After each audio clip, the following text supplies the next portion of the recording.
Alright, gang, welcome to Reiser's Treasure Hunting Emporium's live stream. That's right, gang. I'm your host for the next hour, Itchy Reiser.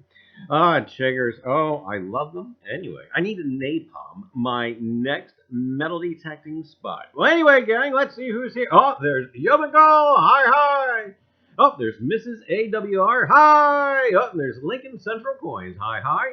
And I tell you what, the gang is all strolling in. Hey, there's Ozzy Darren. Hello. Oh, there's Miss Linda Wallace. Hi. David Carlisle. Hi.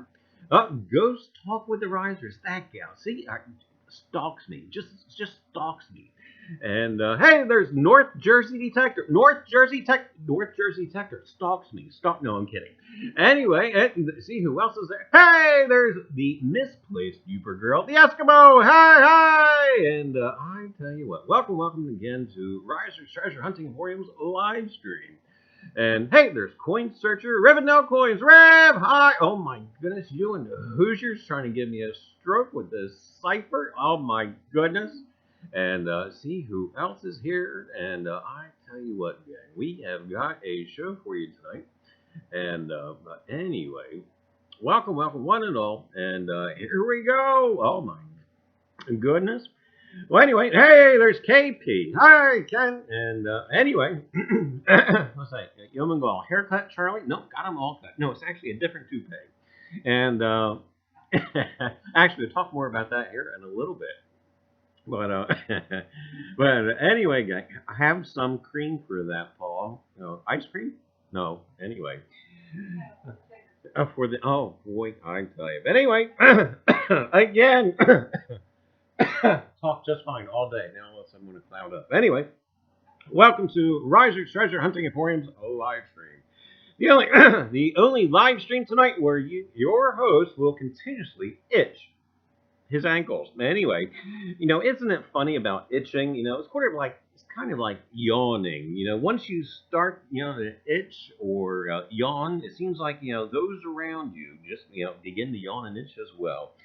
But anyway, gang, first things first. Oh boy, now the channel had a very nice email from a young viewer who watches the live stream, Ryan, age 12. And Ryan, if you're watching, hi. Ooh, can't see because there's triggers in the way. Hi. But anyway, I have to answer his question. You ready? No, Ryan, it is just a joke. Yeah, I don't actually wear a toupee. But anyway, see, it's my own hair, and it is managing to hang on. Maybe by the skin of its teeth, but it's hanging on. At first, he said his mom would tisk at the poop jokes, but Mom is now watching as well and laughing at the poop jokes as well too. And he says he's been watching for some time. He didn't say how long he's been watching, but it had been some time because I don't think I've made a toupee joke in quite a while. And also, too, they wish they could chat. I guess they're using an iPad, and they're not sure if they can chat or not, but they can't figure it out. So, anyway, gang, if any of you guys happen to use an iPad, can you chat on your iPad while watching the stream? And if you can, do throw something into the chat, and hopefully they can figure it out. There's a way to do it, but I don't remember exactly on my phone. Yeah, I don't know either, but hopefully they can figure it out and join in on the fun in the chat as well. And hey, there's Dirt Diggers. Hi. Oh, must be late for you. Oh my goodness. And Rib says, or is the glue quite strong? No, it's never coming off. Well, it'll probably come off at some point, but at the moment, no. And but anyway, gang. But again, welcome Ryan and Mom. Hi. And but anyway, gang, I tell you, I very much appreciate and thanks for watching, and I appreciate the email. And I tell you, I apologize to the youngster for our shenanigans. That's just North Jersey detector. Yeah. But anyway, gang, tonight we've got a weekend recap. I got out this past weekend, and sugars. And but anyway, upcoming stuff you do not want to miss. And then, gang, we have a treasure story for you tonight involving Cleopatra, or Cleo, as her friends call her. And then, gang, tonight we have a viewer appreciation giveaway. We have some Reiser's Treasure Hunting Emporium toilet paper. And we also have a 40%er Kennedy half. And yes, I tell you what, a most gracious donation by Miss Linda Wallace. We have one of her famed coined necklaces. That's right. And I tell you, great stuff. Now, I happened to come across an article. That's right, an article about pooing. Now, this article went on to declare that having your feet elevated while pooing does wonders for your colon health. That's right, does wonders for your colon health. Now, gang, the marketing department now has come up with the Reiser's Treasure Hunting Emporium stool. That's right, the Reiser's Treasure Hunting Emporium's stool. No more cramping or forcing or straining with Reiser's Treasure Hunting Emporium stool. It's just going to glide out peacefully like clouds billowing in an autumn evening sky. Was that too pretty? I think that might have been too pretty. But anyway, Reiser's Treasure Hunting Emporium's stool. And do not forget, Reiser's Treasure Hunting Emporium's toilet paper. It goes wherever you go, or when, that's right, you know it, you have to go. But anyway, gang, commercial over. Now, I did manage to get out this past weekend for a spell. I tell you, went from artistry to witchcraft. For a spell. I first checked on a few places that I've been researching, doing a couple of drive-bys. And some people in the neighborhood probably think I'm trying to case their house to rob it. But anyway, who's that guy? Why is he riding slow? But anyway, I re-hit an old standby spot that I have. I kind of hit it for about an hour, so it's still extremely warm. And I hit it for about an hour or so, and after all these years, it still produces. And I was actually focused on doing the fence line. Now, it kind of covers several acres, so it's quite a task. But again, you can listen to the iron and figure out where the fence line was. And, we came up with some of this stuff. And you're actually looking at one of them now, down over there. Down in the coin cam, you happen to see it's about the size of a small cuff button, and it has a early steam locomotive on it. Now, one thing that is intriguing about it is the site is in a close proximity to an old railroad.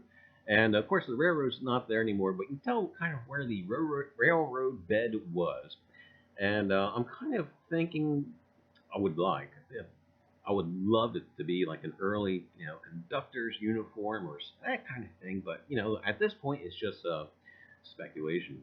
But anyway, I have to tell you too, this is probably my newest favoritist button, and I'm quite excited about it. It still has a little bit more cleaning to go with it, though I'm going to now be very careful with it. You'll see in the upcoming video how that came out of the ground, and it did not reveal anything. You could not tell. In fact, when it came out of the ground, this is actually a two-piecer, and I have to admit, I tumbled it. If I had known prior, without all the corrosion on it, that it was a two-piecer, I would have never stuck it in the tumbler. Because, yeah, if you stick a two-piece button in your tumbler, you'll have two pieces. Yeah, two separate pieces. But anyway, thankfully it hung on. It still has the shank in the back, thank goodness. And but we're going to try and clean this up a little bit more and see what we can get off of it anyway.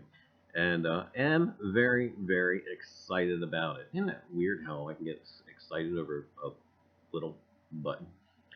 But anyway, gang, so we have that. And again, I have to say, this is probably, again, my favoritist button at the moment.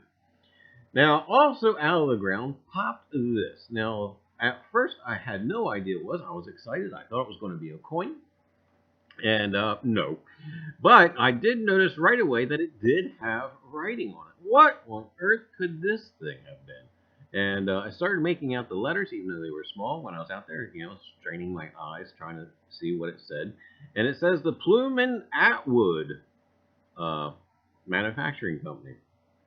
Now, at first, I had no idea what it was, and I thought, oh, I can't wait to get home and look it up and see what it could possibly be. However, I re-hit the hole, and when I re-hit the hole, out pops this. Yeah, gang, so I kind of actually knew where that was going to lead to, and this is actually a lantern, brass lantern part, and of course, that knob would have fit right on the end of the spindle there. So anyway, yep, so stay tuned for the video. We're going to have a little bit about the Plume and Atwood Manufacturing Company, and you'll see that dug up. And but anyway, now I tell you again, I say this site still produces. Now I've never dug a large scent at this site, and I still have hopes for it because it hits that age in between the large and small scents. Okay, and I can't find it. It's here. Oh, here it is. I had it ready, and I happen to have dug this Indian. Now, this Indian is a little worse for wear, but I do believe that we will be able to clean it up just a little bit better. And I may have, well, you guys can see it. I may have to adjust the lighting just a little bit.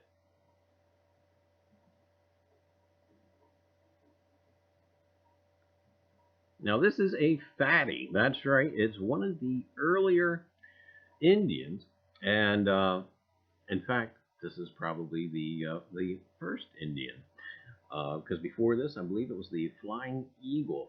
And the difference between the 1859 into the 1860 Indian is what? It's the shield on the back. This will not have a shield on the reverse.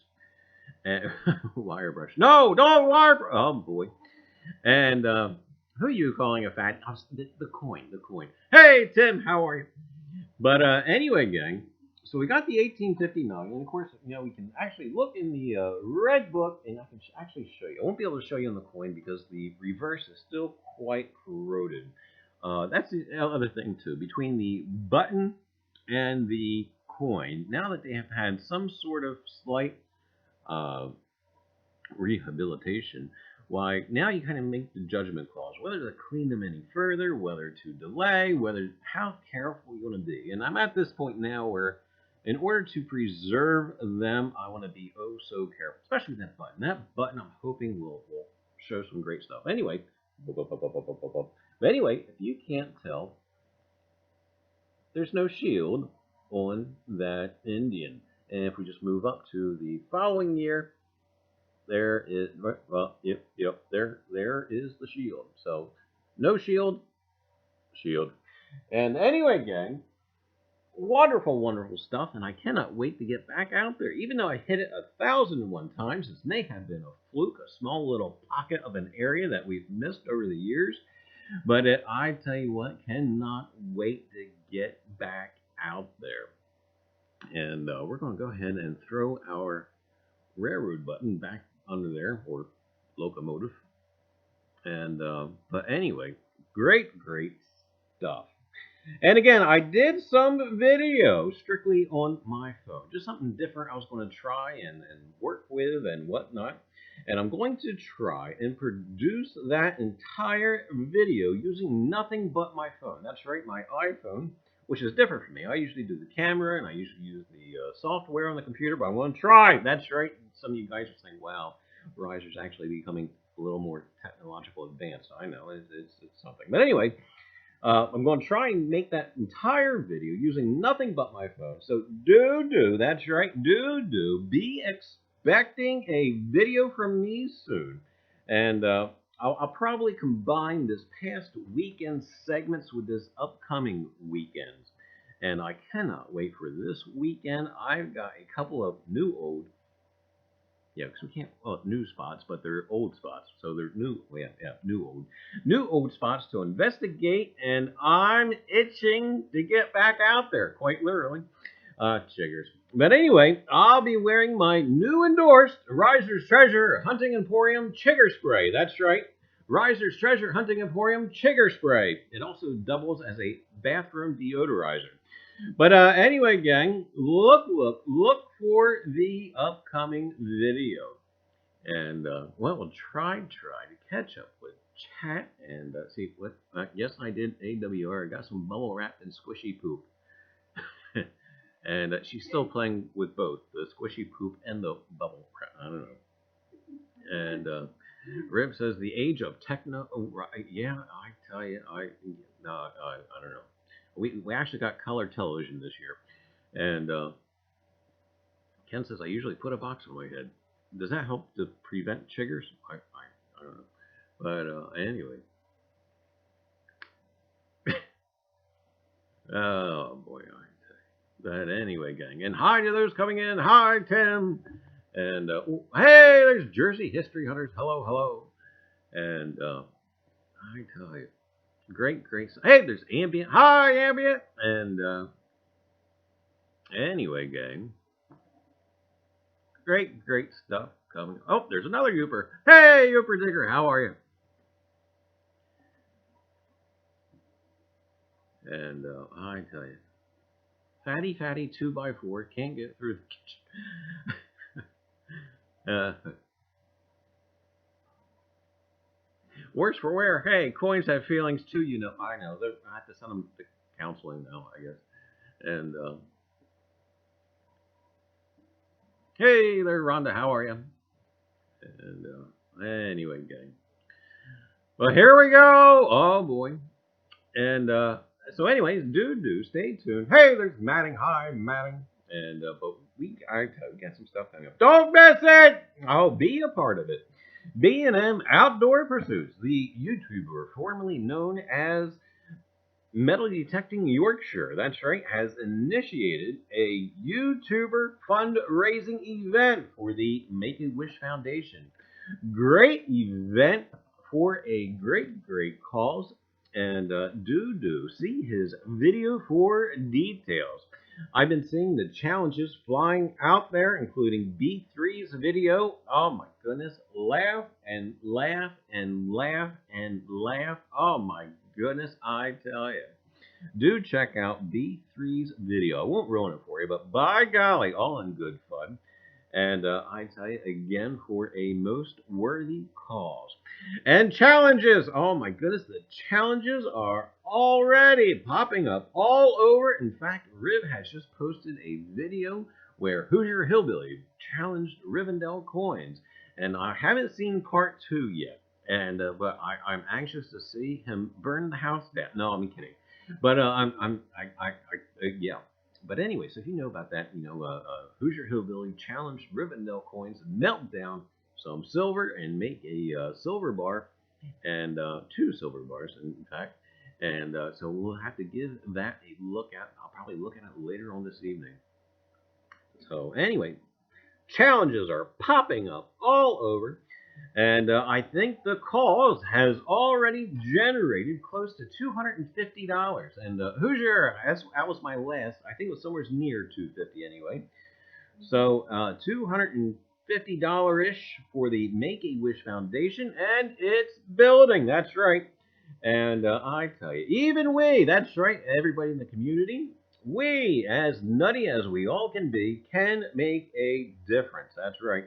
Community-sponsored Make-A-Wish Foundation Challenge. Do check it out. Check out.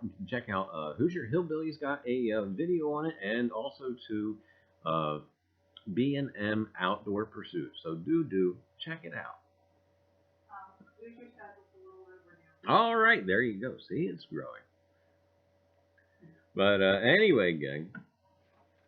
And also, too, if you happen to have an event or giveaway or bar mitzvah coming up, do feel free to throw it down into the chat and share it with the folks. If you do have a bar mitzvah, happy birthday. The challenges are multiplying like chiggers in Charlie's Fields. Oh my goodness, I tell you. This is what happened. Usually I try to stay away from tall grass or anywhere where those critters happen to lurk. And so usually I try to stay in like a pine forest or something of that nature where a lot of the underbrush is down and whatnot. Well, as I was exploring that second site, after I did work my stuff there, we're finding the button and the Indian, I had one other spot I wanted to check out. Hey, you know what? It's in a pine grove, so there's not going to be that much undergrowth or tall grass, right? So I thought.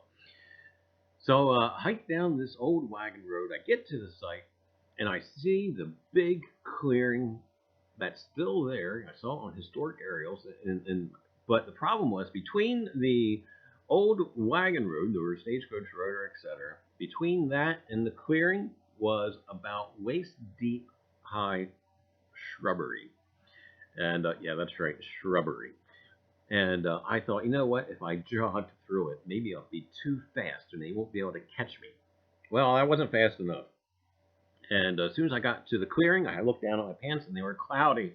And oh no! So of course, you do the panic brush off. You're trying to brush and you're trying to but no, there's just not enough not enough brushing.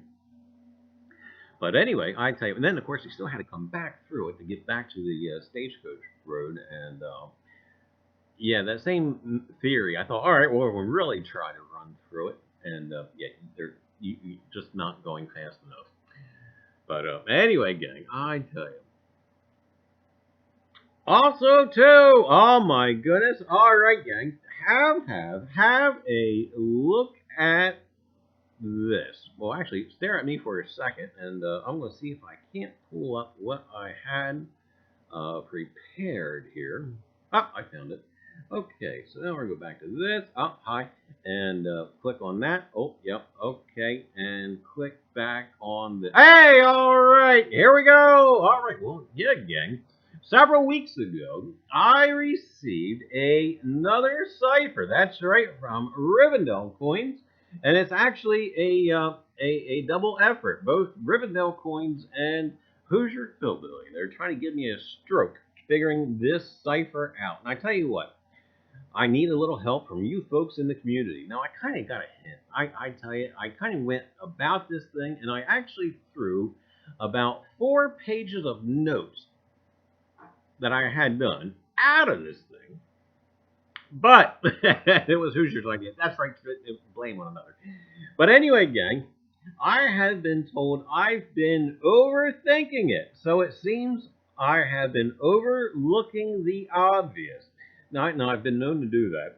Now, actually, in recorded history, there was a builder, an architect in the antebellum age who designed magnificent 500-room hotels.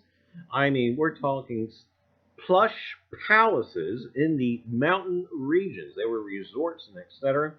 But anyway, I think his name was S.D. Button, and he worked out of Philadelphia for an architectural firm. But anyway, when he went to build his own modest 12-room house for himself and his family, he found he couldn't do it, and because he couldn't manage something that small and actually had to hire out. Well, anyway, gang, thus,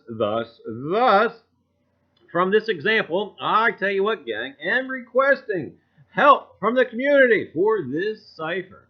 Now, what on earth am I overlooking? And I'm telling you what, I'm not going to reveal anything that I have done already because I don't want to ruin the fun for you. But anyway, and I tell you what, do send me an email if you want a digital copy, or if you just want to look at it here. You ready? Go ahead. This is a 2-pager. Go ahead. Screenshot it now. Now there's a second page. Oh, wait a minute. We were missing a line. All right, there's the bottom line. And here is the second page. Make sure we got it all. Okay, yep. All right, screenshot it now. But anyway, gang, that's right. Oh, I tell you what. Rivendell and Hoosier, oh, they put me to the test, and I tell you, they were nice enough to give me a clue. And the problem was with the clue, it was actually a thought I had earlier, which I gave up on. I mean, it was part of the notes I had thrown away. But anyway, some folks are saying it's blurry on here. Oh boy, okay. Well, I tell you what, if you're interested in getting a copy of this, I'll be more than happy to send it to you, and it'll be great practice if Rivendell does do another cipher challenge. But anyway, I tell you, they are great fun.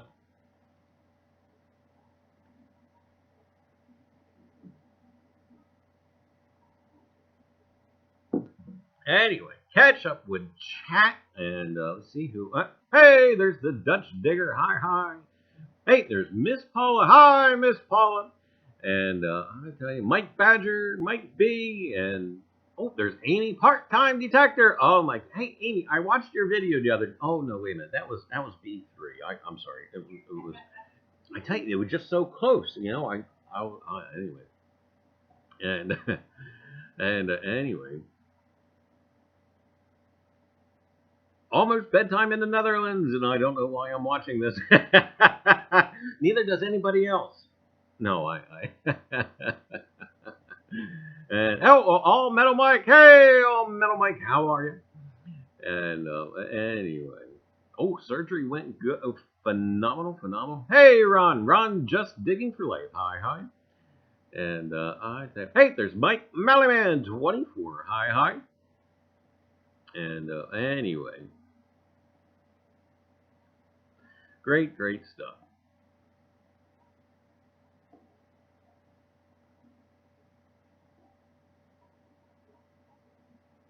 Let me get my crystal ball out, Charlie. You got one of those. I knew you were a gypsy. And, Mike Badger said Charlie reached over to Nelson Chuck centipede. No, you know, I need to get that on the computer here, though.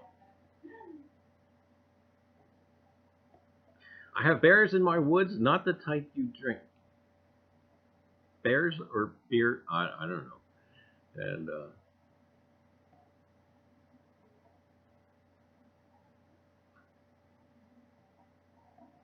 wait, what? He never said you couldn't use matches or a lighter. Uh-oh, what was, is Ambient being the firebug again? XAB was telling her challenges her to start a fire together. Alright, anyway, gang. Hey, Coin Captain, how are you? And, anyway, gang. Alright, tonight's treasure story. Oh, boy, we got something for you tonight. Now, it involves Cleopatra. Now, if you guys don't know how Cleopatra was, hang on to your hats. Cleopatra was the last active ruler of the Potomac Kingdom of Egypt, and nominally survived. Oh, I got pictures. Oh my goodness, am I slacking? And pictures of stuff, things. Oh, that did not pop up. Why did that not pop up? How about that? That didn't pop up either. How about that? That didn't pop up either. Uh-oh. Why did none of those pop up? Are they not there? No, they're there. There they are.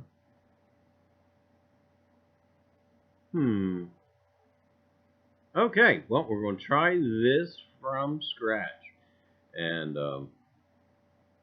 wonder why they did not pop up. That's just odd. It is. See, now see, Rosie said that Rosie is working, right? Uh-oh. Why did those just not pop up? They should have popped up, and they did not pop up. I think NJD's got it. He says Rosie is drunk. Rosie, I tell you, she's been hitting the bottle again. Oh, boy. That's sorry, we can do this manually. And we got a couple of statues of, supposedly, of Cleopatra. There's one. And, boy, does she have a nose? And let's see, we'll pull up another one. I tell you, this was all prepared. I really, really like this next one. I tell you, I think this was Cleopatra's time of the month here or something, and she just has a certain expression that, I don't know. But anyway, nominally survived as pharaoh by her son Caesar. As a member of the Potomac dynasty, she was a descendant of its founder Ptolemy I Soter, a Macedonian Greek general and companion of Alexander the Great. After the death of Cleopatra, Egypt became a province of the Roman Empire, marking the end of the Hellenistic period that had lasted since the reign of Alexander 336 to 323 BC. Her native language was Koine Greek, and she was the first Ptolemaic ruler to learn the Egyptian language. In 58 BC, Cleopatra presumably accompanied her father Ptolemy XII during his exile to Rome after a revolt in Egypt. A Roman client state allowed his daughter Berenice IV to claim the throne. Berenice was killed in 55 BC when the king returned to Egypt with Roman military assistance. When he died in 51 BC, the joint reign of Cleopatra and her brother Ptolemy the 13th began. A falling out between them led to open civil war, and after losing the 48 BC Battle of Pharsalus in Greece against his rival Julius Caesar, in Caesar's civil war, the Roman statesman Pompey fled to Egypt, where Ptolemy had him killed while Caesar occupied Alexandria. Alexandria. We're going to talk a little bit about that in a little bit. And Caesar attempted to reconcile the siblings. Ptolemy's chief advisor, Parthenius, viewed Caesar's terms as favoring Cleopatra. So his forces besieged her and Caesar at the palace. Shortly after the siege was lifted by reinforcements, Ptolemy died in the 47 BC Battle of the Nile. And but anyway, we're going to leave you with that little bit of history, just bleeding into the main article of the treasure story. But that's just a little bit about Cleopatra. Of course, we go on to talk about Mark Antony, etc. But we want to move on to the main body of the article. Now, we're going to see if we can actually get the other ones to work here. Let's see. Are you going to work? No, you're not going to work. No, and you're not going to work either. No. Oh, you know what? Rosie. Oh, Rosie. Oh, wait a minute. Rosie, I know what your thing is.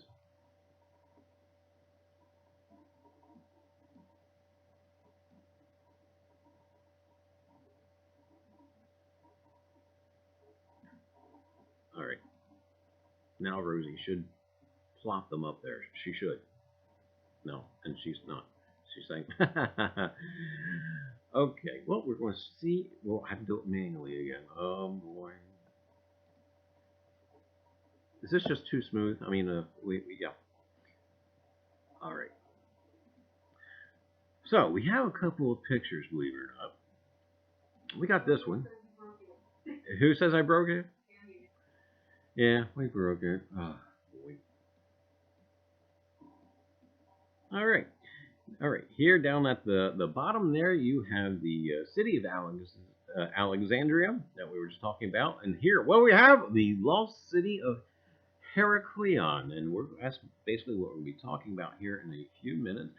And we'll pop some other stuff up for you to look at. And maybe. And like that.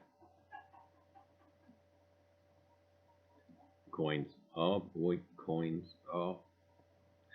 And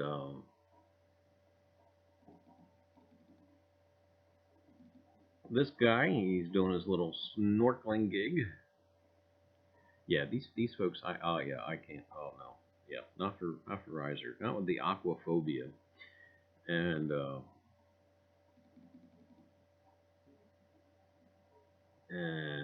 that thing, oh boy, jewels, gems, gold, oh boy. And I think we got one more. We should have one more. We should have one more.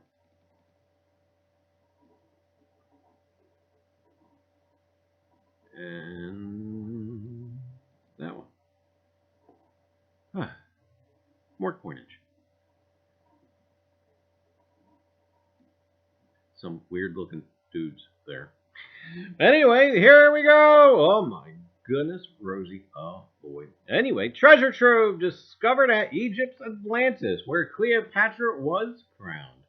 And fingers crossed, it has a little subheading. Fingers crossed that one of the temples unearthed was one that refused Paris and Helen refuge, which led them on to Troy. But anyway, in Plato's Critias, the fictional city of Atlantis, a rival to ancient Athens, was cursed by the gods, besieged by earthquakes and floods, and disappeared into the ocean. For centuries, people wrote pseudo-histories about the ancient city and its supposed location. According to Stanford professor Dan Edelstein, some of the theories about Atlantis even provided fodder for Nazi mythology. But for all the interest it generated, Atlantis never actually existed. There were, however, places that suffered its fate. In 1933, British RAF Group Captain Call was flying his plane over Aboukir, a Royal Air Force base east of Alexandria in Egypt, when he glimpsed something in the water below him. From his vantage point, Call could make out the outlines of something is askew. Uh-oh. Again. Make what? Outlines of the coast. And Thonis Heracleion was a once thriving port city. If you were bringing goods into Egypt, this is where your items would be taxed and inspected. The focal point of the city was a huge temple dedicated to the god Amun-Gereb, around which a network of canals snaked and flowed, kind of like Venice. In between them, small islands housed residences, religious sites, and commercial buildings. And guess what they say? Almost like an ancient Venice. By the 5th century, Heracleion was no more, its role as Egypt's main port having been assumed by Alexandria in the 2nd century. According to written records, a steady succession of earthquakes, perhaps as many as 23, struck North Africa between AD 323 and a date we do not have. What is going on with this? Wait a minute here. See, the ghosties, they've been playing around with my paperwork again. Oh, yeah, I tell you. I tell you, they uh-oh. But anyway, we're going to do the best we can here. We're skipping ahead just a tad. But anyway, and the cluster of cities that lay in the Canopic branch of the Nile vanished into the Mediterranean. Even before Call flew over Heracleion, there had been rumors of underwater ruins for over a century.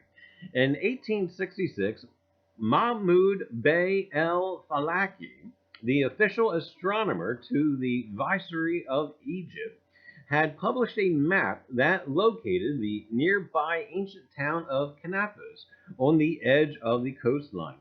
But it took nearly 70 years to identify and excavate the area. It was only in 1996 when a team of Egyptian and European archaeologists working under the leadership of Frank Gaudio, founder of the Institut Européen d'Archéologie Sous-Marine, began to truly explore the uncharted waters of the ancient port. It took years to locate Heracleion itself. The team had to start from scratch, surveying the seabed, taking soil samples, and collecting geophysical information in an effort to locate the archaeological site.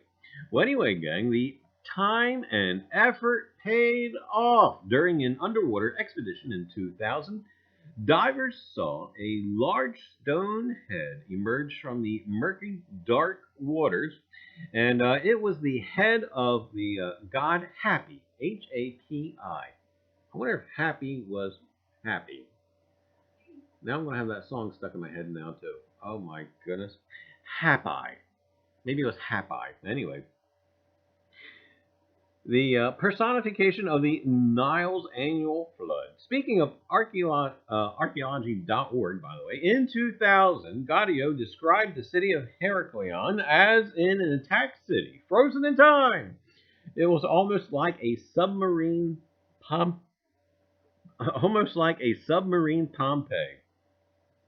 In the past few months, divers at Heracleion have discovered what can only be described as a treasure trove of artifacts from the site.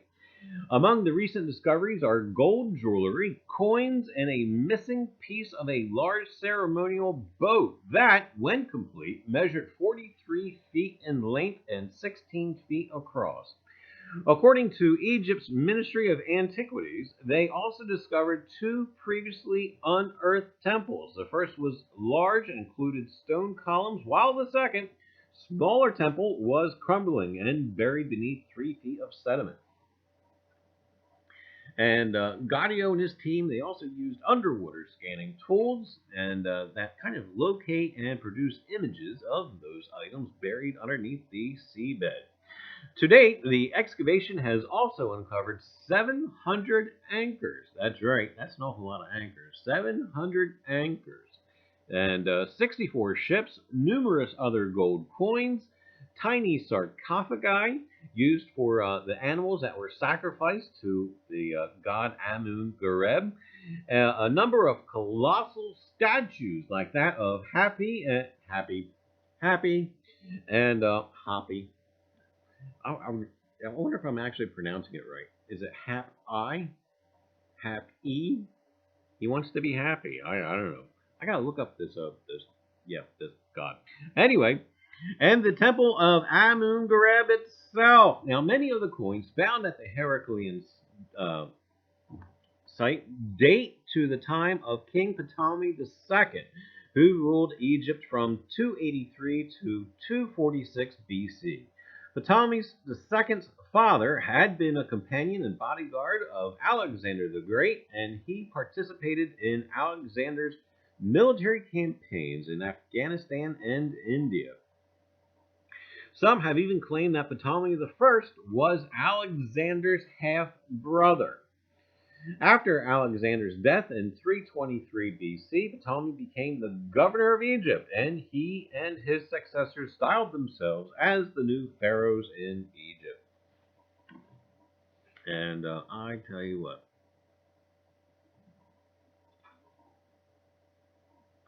But I tell you what, interest had increased as far as the site goes. The statues that they did recover, let's see, were so large that the ceiling of the British Museum had to be dismantled before they could be exhibited. And it is not known exactly which temples were unearthed in this season's excavation. There are some important candidates that have yet to be discovered. The 5th century BC historian Herodotus writes that the temple of Heracleion was a refuge for runaway slaves, and also Herodotus notes that if a slave took refuge there and had the sacred marks set on them, it would be not lawful for the slave's original owner to claim them. According to legend, this practice was instrumental in the history of the Trojan War. Herodotus says that when Paris and Helen arrived in Heracleion, Paris's attendants became supplicants at the temple, and so on and so forth, and basically they would continue their journey to Paris's hometown of Troy, and the rest, as they say, is history. But great stuff. This is actually a fairly recent article if you want to dive and delve more into it. And again, Heracleion, there on the near Alexandria. Great stuff. And sorry about that, but yeah, the ghosties around here have meddled with my notes again, apparently. But anyway, see what happens when you have a weird lady for a wife. Why, she invites all these dead people into your house, and who knows what just happens. Anyway, hey, we are back! Oh my goodness. I like my dead people more than I like most of the living. I know they're quieter anyway. True. Oh my goodness, but anyway, there you had a look at it. And gold and silver coins. Whoopee! Did they find a Chuck E. Cheese token? You never know. They pop up everywhere. It's funny for those who metal detect. You know, you dig one of the Chuck E. Cheese coins up, and you're like, oh, yeah. But anyway, gang. Onwards, Cleo. That's right, or Cleo to her friends. I wonder if it was Clee, if for closer friends. But anyway, gang, I tell you what, I'm always envious of the folks that can do the underwater salvage and exploration, as I cannot. And oh my goodness, I have such an interest in it. But I tell you what. But anyway, gang, next week it will be game night. Yeah, that's right. This upcoming episode of Game Night will be entitled "Who's That?" That's right. This upcoming game night, this upcoming Tuesday, it will be entitled "Who's That?" So yeah, that's right. It's a "Who's That" edition. We will be showing basically photographs of famous historical personages, and it will be up to you, folks, to guess who they are. And and all for nominal prizes. That's right. And even though the prizes are indeed nominal and meager, but let me tell you what, gang, it's still better than getting bills in the box. That's right, the mailbox. So I tell you, wouldn't it be nice to have something to smile at in the mail? So anyway, tune in next Tuesday for Game Night with the Risers. Next week, Who's That? That's right. A whole lot of fun. All right, gang. Well, it is time for the viewer appreciation giveaway. Now, tonight, we have a packet of Reiser's Treasure Hunting Emporium toilet paper. That's right. A most prestigious coin necklace donated by Miss Linda Wallace. And gang, that's right, we have a 40% silver Kennedy half. That will be the lot for tonight's giveaway. And anyway, maybe we'll throw something else in there too. Maybe a flat button or something of that nature. But anyway, gang, we are going to go over and wake up the Rosie. That's right, wake up the Rosie. Hopefully, maybe, hopefully, if she's awake. Rosie, you awake? And let's see. Oh, oh boy. Now, Rosie's been working, right? Yeah. All right, well, we'll go over here.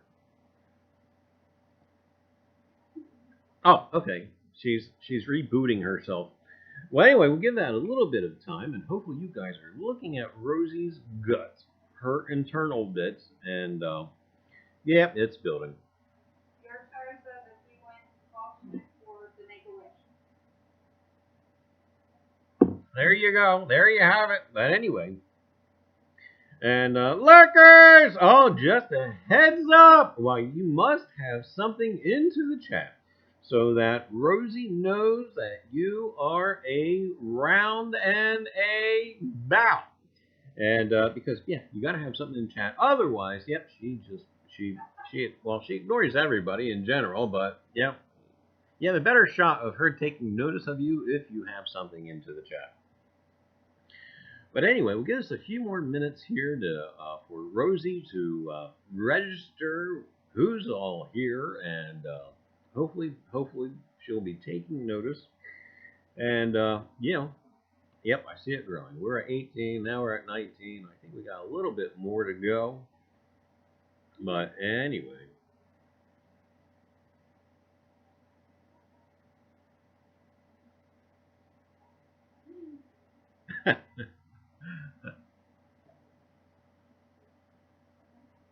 But again, do be sure to get something into the chat.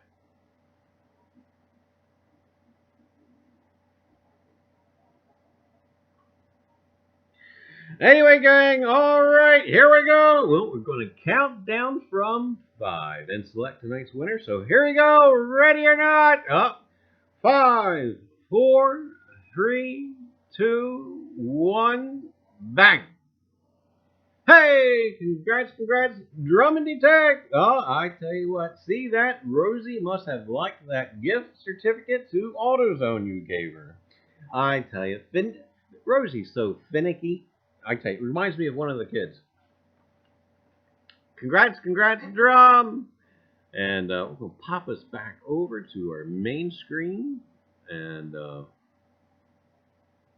we're back. But anyway, gang, don't miss it. Oh, boy. All right. This upcoming Thursday at 7:30 p.m., you have Liz Digging Canuck with Off the Cuff. Friday, oh, and tell you what, you have Hoosier Hillbilly. That's right, Hoosier Hillbilly coming on at 7 p.m. Eastern Standard Time. I tell you, to see what he's got going on. And then at 8 o'clock, we usually have MA Lyman 24 going on at 8 o'clock Friday, Eastern Standard Time. And then, sadly, the Mantic Coins is not back yet. But I tell you what, I'm itching for that too. Chiggers and Mantics to come back. We're waiting for them. Oh, I tell you. And then, gang, Sunday. That's right, Sunday. We have Digging Canuck again, Liz, with Coffee with Liz at 10 a.m. And then, gang, Ken Peavy. That's right, The Big Show. Sunday night at 9:30 p.m. Eastern Standard Time. Always a good time, I tell you. And if you haven't seen Ken's latest, I don't know what you would want to call it. If you haven't seen Ken's latest dinosaur video, I won't say it's good for what ails you. It might be actually what ails you. I don't know, but just click over and check it out. But anyway, gang, that is all we have for tonight. But let me tell you what, we will be right back here. That's right, as we are every Tuesday at 7 p.m. Eastern Standard Time.